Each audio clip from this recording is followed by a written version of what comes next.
Good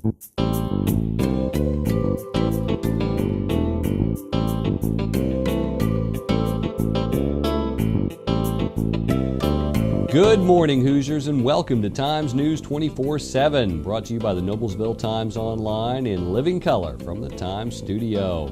I'm Stu Clampett with your top headlines for Wednesday, May 25th, 2011. Today's news is brought to you in part by the Indiana Poison Center. Children act fast, so do poisons. Call the Indiana Poison Center at 1-800-222-1222 for poison prevention tips and treatment advice provided free 24 hours a day.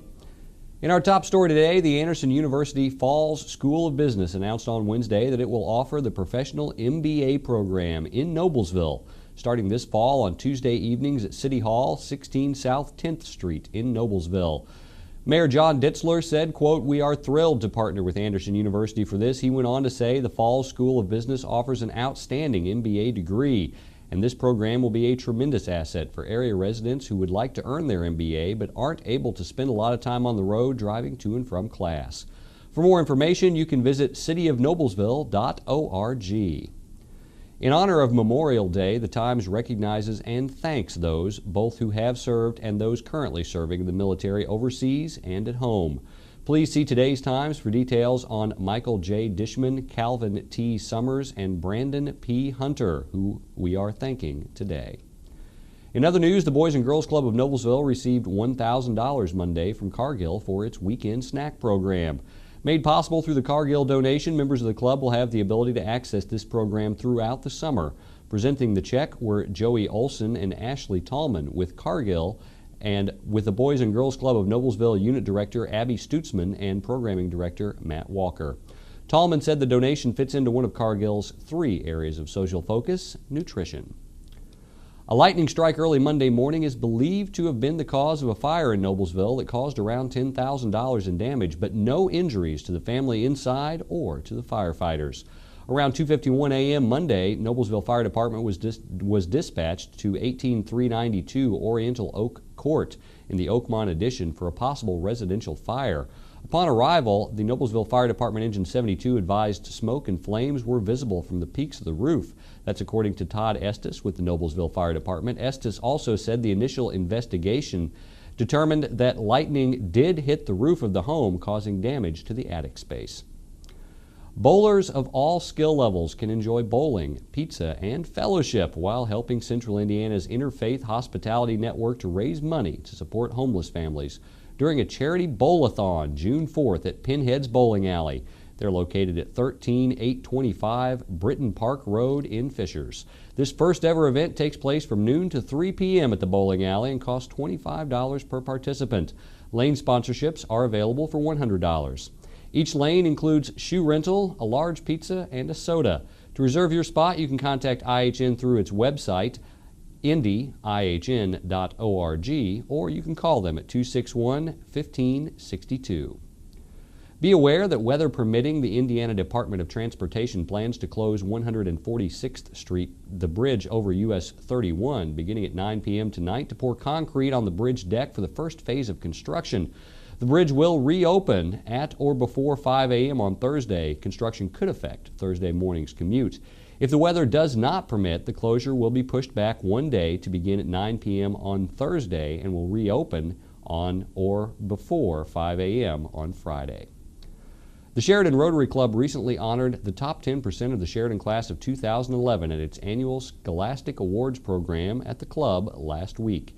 Each year, Sheridan Rotary recognizes the academic achievements of selected Sheridan High School graduates and their parents with a dinner and awards program. Each week at 6:15 on Tuesdays, Sheridan Rotary members come together for an evening meal and an interesting program in the community room of the Sheridan Public Library at 103 West 1st Street in Sheridan. Those interested in attending a meeting and program and finding out more about Rotary activities and membership are welcome to stop by. Sports and local weather with Indiana's weatherman Paul Poteet are both coming up next. Is that thing getting closer? Look how high that thing's going. Look out there, look at the debris. Give me the camera. No, just drive, I've got it. Zoom in, zoom in. I can't believe this is happening. Oh, the size of that thing. It's everywhere. Are you getting this? Yeah, I've got it. What was that? It's the National Guard. How'd they get here so fast? I don't know. Pull over! Pull over! Do you have what it takes to head into the heart of the storm? Check out NationalGuard.com.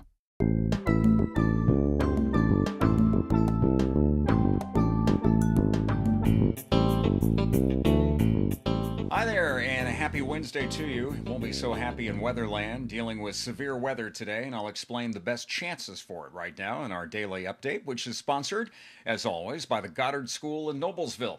You know the Goddard School, they're the one that got all those votes in the 2010 and 2011 Times Reader's Choice Award. #1 daycare, #1 preschool.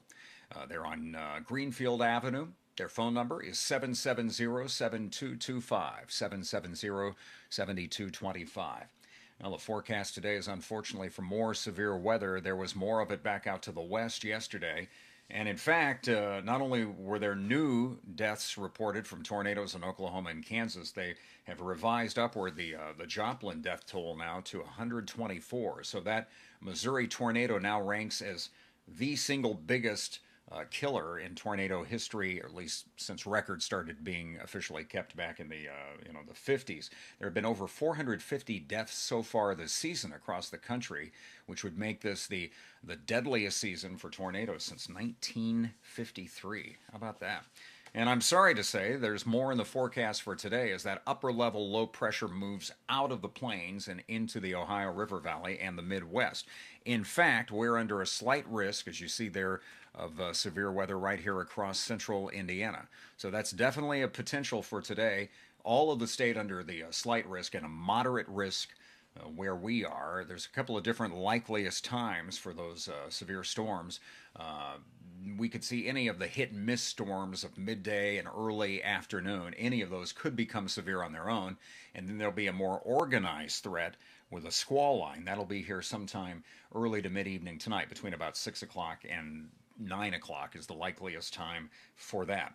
So, with that in mind, careful today. Stick close to your radio, your computers, and expect these high temperatures right around 80 degrees for the high, 83 in Bloomington and 83 also in Terre Haute. And again, a moderate risk of severe weather is expected. Take a look at the national map, and at the surface, low pressure this afternoon will be winding up into Kansas. Two fronts in play. That stationary front bias moves on up to the north ever so slightly through the day, not much. It acts as one focusing mechanism for the potentially severe storms. Then later this evening, ahead of the cold front itself, will come that second squall line. Behind that, you notice that it's pretty quiet, and so we have some better days ahead. That's certainly the story.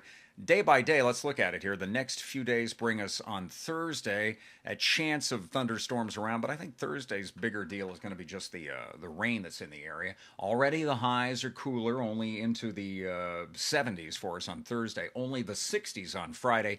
Maybe a lingering shower, and that would be early in the morning on Friday. So most of Friday, if you're going to carb day, it should be fine and actually pretty easy to take temperatures.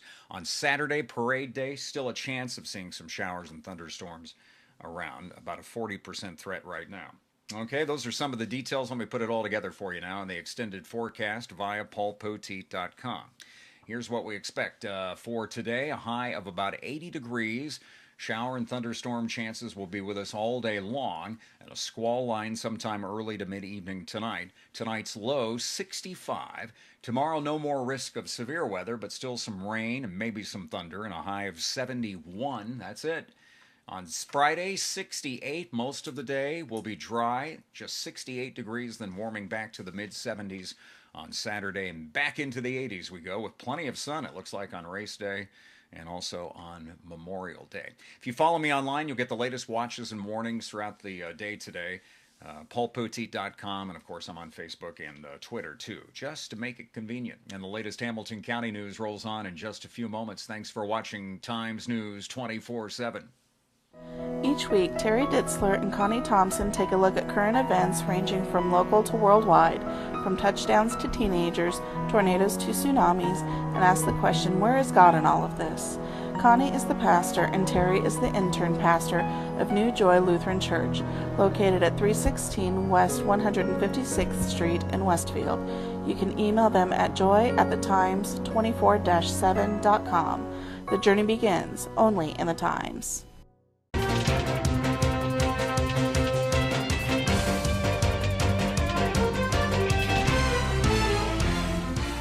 The IHSAA doesn't pass out state softball banners for no reason at all. Hamilton Southeastern has 2 hanging in its house from 2007 and 2010. And the Lady Royals took a huge step toward winning a 3rd as they knocked off number 2 ranked Noblesville 10-3 in the second game of the Hamilton Southeastern Sectional on Tuesday evening. In the opener, Fishers used pitching and defense to eliminate Zionsville 1-0. The Lady Tigers will play Hamilton Southeastern at 5 p.m., followed by a matchup of number 1 ranked Carmel and Westfield. Barring bad weather, and if both games are played tonight, the championship game will be played on Friday at 7 p.m. In other sports news, sectional champion Hamilton Southeastern added another trophy to its case as the Lady Royals on Tuesday evening won the girls track and field regional at West Lafayette. The regional was another dogfight between 2 Hamilton County powerhouses. Southeastern finished first with 91.5 points and Carmel second with 85. Fishers was third with 61, Noblesville was sixth with 46, and Hamilton Heights had a good performance with 27 points. If you search for athletes coming into the Lafayette Boys Track and Field Regional on Thursday who could change the point spread between Carmel and Hamilton Southeastern, there are a few. Just a little perhaps, but remember, a little 3 points is how much Carmel defeated Southeastern by last week in the Carmel sectional.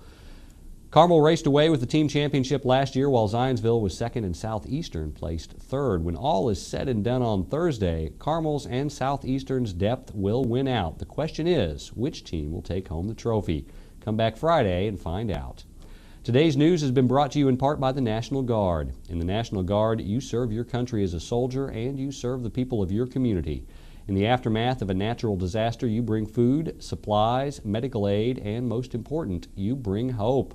This is the moment to change your life and perhaps someone else's. Visit nationalguard.com or call 1-800-GO-GUARD. That's your local news for Wednesday. For more information on these and other stories, visit our homepage or pick up a print copy of the Noblesville Times. For Times News 24/7, I'm Stu Clampett.